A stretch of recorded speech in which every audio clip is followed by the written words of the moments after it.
بسم اللہ الرحمن الرحیم۔ السلام علیکم، میں ساجد حسین ہوں اور آپ میرا ویلاگ دیکھ رہے ہیں۔ ایمان اور یقین کی طاقت اور قوت جسے حاصل ہو جائے وہ مشکل سے مشکل ترین وقت میں بھی ثابت قدم رہتا ہے اور اللہ تعالیٰ اسے ان چیزوں سے نواز دیتا ہے جو اس کے خواب ہوتے ہیں۔ آج ہم بات کر رہے ہیں عمران خان صاحب اور نواز شریف صاحب کی کمپین کی، جو الیکشن 2024 کی۔ آپ دیکھیں، کچھ باتیں میں آپ سے کرنا چاہتا ہوں خان صاحب کے بارے میں۔ خان صاحب 92 کا جب انہوں نے ورلڈ کپ جیتا تو کوئی صورت نہیں تھی جیتنے کی، میچ ہار رہے تھے لیکن ورلڈ کپ جیت گیا۔ اس کے بعد خان صاحب نے سوچا کہ میں نے اپنی اماں کے نام پر شوکت خانم ہاسپٹل بناؤں گا، کینسر ہاسپٹل۔ بہت سارے لوگوں نے تنقید کی کہ جی یہ تو آپ سے ہو نہیں سکے گا۔ آج آپ دیکھیں، دنیا کے بہترین ہاسپٹلز میں ان کا شمار ہوتا ہے۔ پاکستان کے اندر جو ہاسپٹل کینسر کے نام پر شوکت خانم کینسر ہاسپٹل عمران خان نے بنائے۔ اس کے بعد سیاست میں انہوں نے حصہ لیا تو سیاست میں بھی اتار چڑھاؤ آتا رہا۔ بہت سارے لوگ کہتے رہے عمران خان سے کہ یہ سیاست آپ کے بس کی بات نہیں ہے، لیکن اگر آج کی 2023-24 کی مقبولیت آپ دیکھیں تو کوئی بھی پارٹی ایسی ہے نہیں جو عمران خان کا مقبولیت کے اندر مقابلہ کر سکے۔ یہ بہت غیر معمولی بات ہے کہ جس طرح عمران خان صاحب کی مقبولیت ہوئی۔ اب آپ دیکھیں کہ عمران خان صاحب جن کی تصاویر پر پابندی ہے، ٹی وی پر میڈیا پر تصاویر چلائی نہیں جا سکتی، لیکن لوگوں کی آنکھوں میں عمران خان صاحب بس گئے۔ عمران خان صاحب کا نام لینا بھی پابندی ہے، لیکن عمران خان صاحب کے نام کے بغیر کوئی خبر مکمل نہیں ہوتی۔ یہ حالت ہو گئی ہے۔ اب دوسری طرف اگر آپ دیکھیں نواز شریف، جس کو چنتخب وزیر اعظم کہتے ہیں، اور یہ ڈیل کر کے واپس آئے، ان سے کہا گیا تھا کہ عمران خان صاحب کی مقبولیت آپ نے توڑنی ہے۔ انہوں نے کہا کہ ہاں میرا ووٹر ہے، میں مقبولیت کو توڑ دوں گا وغیرہ وغیرہ۔ آج تک 2-3 جلسوں کے علاوہ کچھ نہیں کر سکے، بلکہ کل ان کا مانسیرا میں جلسہ تھا، انہوں نے یہاں سے الیکشن لڑنا ہے۔ اب حالت یہ بھی دیکھ لیں آپ کہ جس کا لاہور گڑھ تھا وہ لاہور سے نکل کر مانسیرا بھاگ گیا، یعنی کہ گھسیٹ کر عمران خان ان کو مار رہا ہے اور ان کو سمجھ نہیں آ رہی۔ اب کل ان کا جلسہ تھا، مریم نواز صاحبہ کا سسرال مانسیرا کا کیپٹن صفدر صاحب نے آرگنائز کیا جلسہ ہو ہی رہا تھا کہ پی ٹی آئی کے لوگ اس میں گھسے ہوئے تھے۔ پی ٹی آئی کے لوگ گھسے جھنڈوں سمیت، انہوں نے نواز شریف کے منہ پر اور مریم نواز کے منہ پر یہ نعرے لگائے کہ مریم کے پاپا چور ہے، نواز شریف چور، اس طرح کی باتیں سن۔ اب حالت ان کی یہ ہو گئی ہے کہ جلسہ کرتے ہیں تو ان کو یہ خوف ہے کہ کہیں پی ٹی آئی کے کوئی بندے نہ ہو۔ اب کسی کے ماتھے پر تھوڑی لکھا ہوا ہے کہ پی ٹی آئی کا ہے یا پی ایم ایل این کا ہے، لیکن ان کے ساتھ ایسا ہوتا ہے۔ پہلے بھی کئی بار ہو چکا، لیکن کل کی تو حد ہی ہو گئی۔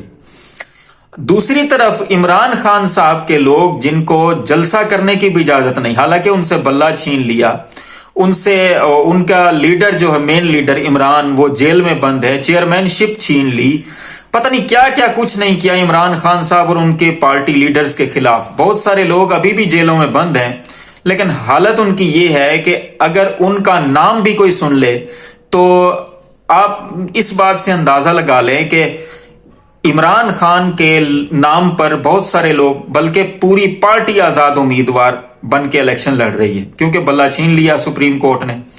لیکن لوگ اب خود عمران خان کے لوگوں کی کمپین کر رہے ہیں، یعنی کہ عوام۔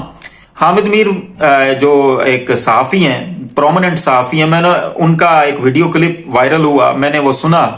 اس میں وہ کہہ رہے تھے کہ میں ایک جگہ پہ بال کٹوانے گیا اسلام آباد کے اندر، تو بال جب میں کٹوا کے باہر نکلا تو اس نے بینگن لٹکایا ہوا تھا۔ پہلے میں یہ سمجھا کہ بینگن جو ہے وہ کوئی شاید ٹوٹکا وغیرہ ہوگا یا کوئی تعویذ گنڈا یا کوئی اس طرح کی بات ہوگی کہ جس وجہ سے بینگن جو ہے انہوں نے لٹکایا ہوا۔ تو پہلے باقی دکانوں میں بھی میں نے دیکھا کہ بینگن لٹکے ہوئے ہیں۔ میں نے پوچھ لیا کہ بھائی یہ بینگن لٹکانے کا کیا چکر ہے؟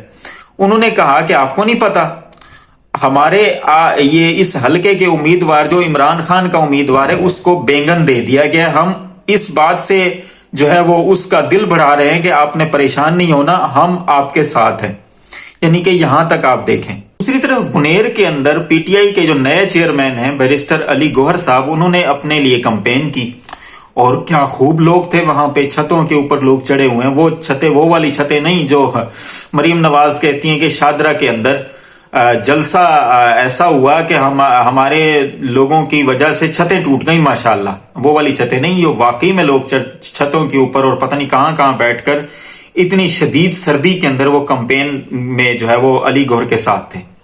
اب نواز شریف صاحب کی حالت یہ ہے کہ اپنے حلقے سے جو ان کا گڑھ ہے لاہور میں، وہ الیکشن وہاں سے نہیں لڑ رہے، مریم نواز صاحبہ اکاڑا بھاگ گئیں اور شہباز شریف صاحب قصور چلے گئے۔ یہ ہوتا ہے گھسیٹ گھسیٹ کے بھگا بھگا کے مارنا، جو عمران خان ان کو مار رہا ہے۔ دوسری طرف حالت ان کی یہ ہے کہ خوفزدہ اتنے ہیں، جو انہی کے ہی لوگ ہیں جو عمران خان صاحب کے ساتھ کل وہ عدالت کے یہ جو جیل کے اندر جو عدالت لگی ہوئی تھی، ان کے ساتھ جیل سپرنٹینڈنٹ نے بدتمیزی بھی کی اور عمران خان صاحب نے اس کی اچھی خاصی ٹھکائی بھی کی۔ دوسری طرف اگر آپ مریم نواز کو دیکھیں تو وہ یہ دعویٰ کرتے ہیں کہ ہم عوامی ہیں، لیکن ایک چھوٹی جو لڑکی ایک صنم جاوید، وہ ان کا مقابلہ نہیں کر سکتی مریم نواز، کیونکہ صنم جاوید نے یہ کہا کہ میں عمران خان صاحب یہ مریم نواز کا مقابلہ کروں گی، لیکن انہوں نے مریم نواز صاحبہ نے ان کے جو دستخط ہیں، وہ کاغذات ہیں جو دستخط کیے تھے انہوں نے کہ الیکشن لڑنے کے لیے، وہ سارے مسترد کروا دیے۔ اب حالت ان کی یہ ہے کہ ایک لڑکی نہ تو وہ جاگیردار ہے، نہ کوئی زیادہ اس کا کوئی نام ہے، صرف یہ تھا کہ 9 مئی کے بعد اس کو اب تک گرفتار رکھا ہوا ہے، تو وہ عمران خان صاحب کے ساتھ کھڑی ہو گئی ہے۔ کتنے مقدمات ہیں اس کے اوپر، لیکن وہ مسکراتی ہے مقدمات کی پیشی کے اوپر، اور وہ عمران خان صاحب کے ساتھ کھڑی ہے اب تک، اور اس کا یہ دعویٰ ہے کہ میں کھڑی رہوں گی۔ اب مریم نواز صاحبہ جو ہے وہ اس کا مقابلہ بھی نہیں کر سکتی۔ الیکشن کمپین ان کی حالت ان کی یہ ہے کہ یہ اپنے گھر سے باہر نہیں نکل سکتے۔